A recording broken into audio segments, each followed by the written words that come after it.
Mais uma vez, o Brasil acelera em direção ao abismo. Os riscos da hiperinflação, dominância fiscal, têm batido a nossa porta e a gente vai entender um pouquinho a esse respeito.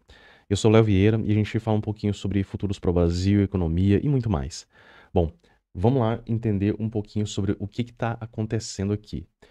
Dominância fiscal, chance de Banco Central perder o controle da inflação volta ao debate. Para a gente entender um pouquinho o que é a dominância fiscal, né? Em termos técnicos, a dominância fiscal é caracterizada por uma perda de eficácia da política monetária em cenário de desarranjo das contas públicas.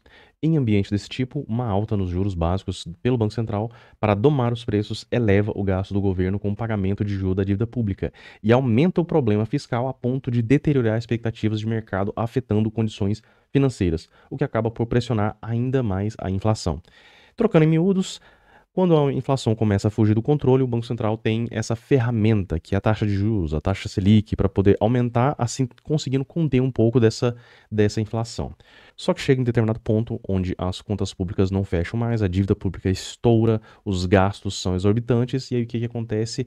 Você aumentando a taxa de juros vai aumentar o custo dessa dívida e gera um ciclo vicioso. A gente vê aqui também, né, que alguns especialistas, né, as contas públicas do país também estão com a credibilidade arranhada, diante de iniciativas do governo que promovem gastos por fora da contabilidade do orçamento, associadas a uma dificuldade de corte de gastos. Ou seja, muitos dos gastos eles querem colocar fora do arcabouço, fora dessa expectativa, além de várias pedaladas, vamos dizer assim, como a gente viu na Telebrás também.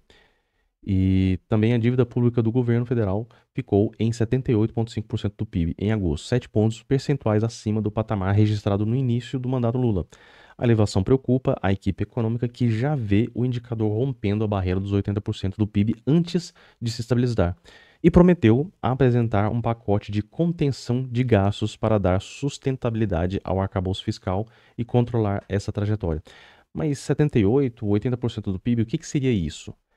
Em resumo, a dívida bruta do Brasil supera 9 trilhões de reais pela primeira vez na história. Então é uma dívida absurda.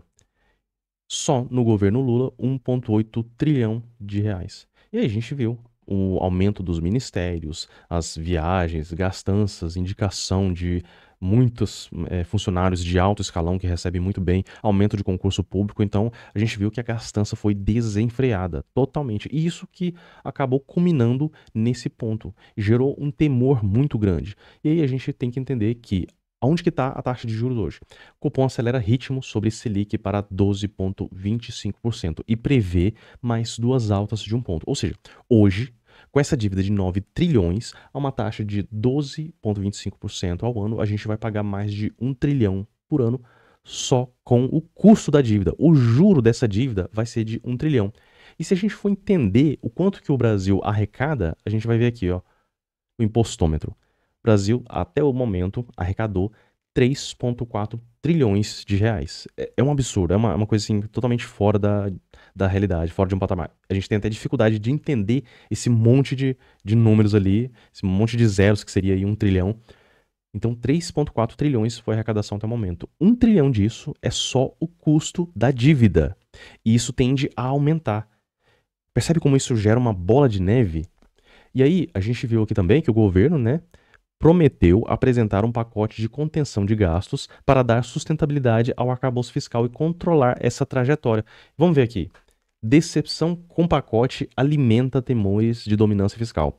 A estratégia do governo é insuficiente para interromper a escalada da dívida pública, que subiu para 78,6% do PIB desde 2022.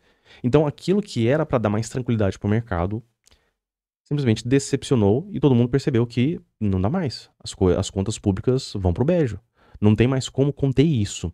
O que deveria ser feito de verdade para conseguir conter essa inflação, conter esses gastos?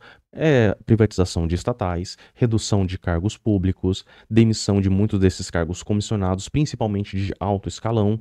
Isso que deveria ser feito. E, além do exemplo, né, economizar na própria presidência, né? O presidente começar a economizar ali, não esbanjar tanto como a gente tem visto, que isso mandaria uma mensagem, né, para todos os comandados ali, para também começar a focar em tentar conter esses desperdícios tão grandes. Mas a gente refletindo sobre isso, vai acontecer de fato? Bom, essa questão eu deixo aí para cada um refletir. O risco de o país entrar em dominância fiscal volta ao radar de economistas e investidores, dias depois do governo anunciar um pacote de corte de gastos que frustrou as expectativas dos participantes do mercado financeiro, provocando alta da cotação do dólar e pressão na taxa de juros. Como que isso pressiona a cotação do dólar? Simplesmente são investidores, principalmente estrangeiros, mas também investidores aqui do Brasil, percebendo que a coisa aqui vai ficar feia e tira o dinheiro aqui. Passa a trocar o real que tem por dólar. Ou seja, manda o dinheiro para fora, porque percebe que aqui realmente a gente está caminhando para o abismo. E isso acaba pressionando o dólar para cima. A gente vê aqui a questão do endividamento, que a gente está chegando em patamares assustadores. Quando a situação das contas públicas se torna muito crítica, a economia entra num limiar em que apenas apertos monetários levam a mais inflação em vez de baixá-la. O fenômeno é conhecido entre os economistas como dominância fiscal. Nessas circunstâncias, altas da Selic aumentam o gasto de juros com a dívida pública, piorando a percepção e solvência do governo e pressionando a cotação do dólar. O dólar mais caro, por sua vez, acelera a inflação. A gente sabe que não é a questão do dólar simplesmente estar mais caro que vai acelerar a inflação, né? É toda uma questão do governo imprimindo dinheiro, tentando arrecadar mais ali, não conseguindo, tendo que fazer esse empréstimo pelo próprio Banco Central, aquelas jogadinhas lá que gera uma inflação da base monetária. E esse é o principal problema, né? Por quê? Porque não consegue simplesmente se manter só com aquela arrecadação, porque além de todo o custo do Estado, ainda tem um custo gigantesco da dívida pública, como a gente viu aqui. Então a gente tem uma perspectiva muito ruim para os próximos tempos aí. E a gente vê que a coisa tende a ficar cada vez pior. Mas vamos ver aí quais são as próximas notícias que a gente vai estar avaliando. Mas fica sempre o alerta, né, de quem tem dinheiro investido aqui no Brasil, não está sendo uma boa opção, já que tantos investidores, principalmente estrangeiros, estão tirando seus investimentos aqui do Brasil para poder investir em outros lugares, como por exemplo a Argentina, né, que até pouco tempo atrás, antes do governo do Milei, era um país que estava com uma inflação de 25% ao mês, e hoje eles estão batendo aí 2%, ainda alta para os patamares que a gente conhece, mas está tendendo a reduzir e mostrando um crescimento, porque realmente o presidente da Argentina está cortando custos, que é o que deveria estar sendo feito aqui no Brasil. A gente percebe que é muito simples, não é nada, não é uma fórmula mágica, não é algo fora do comum. É simplesmente cortar gastos de fato.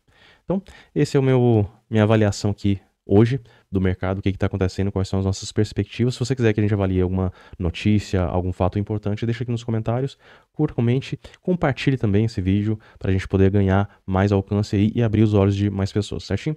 Por esse vídeo é isso, forte abraço e até a próxima.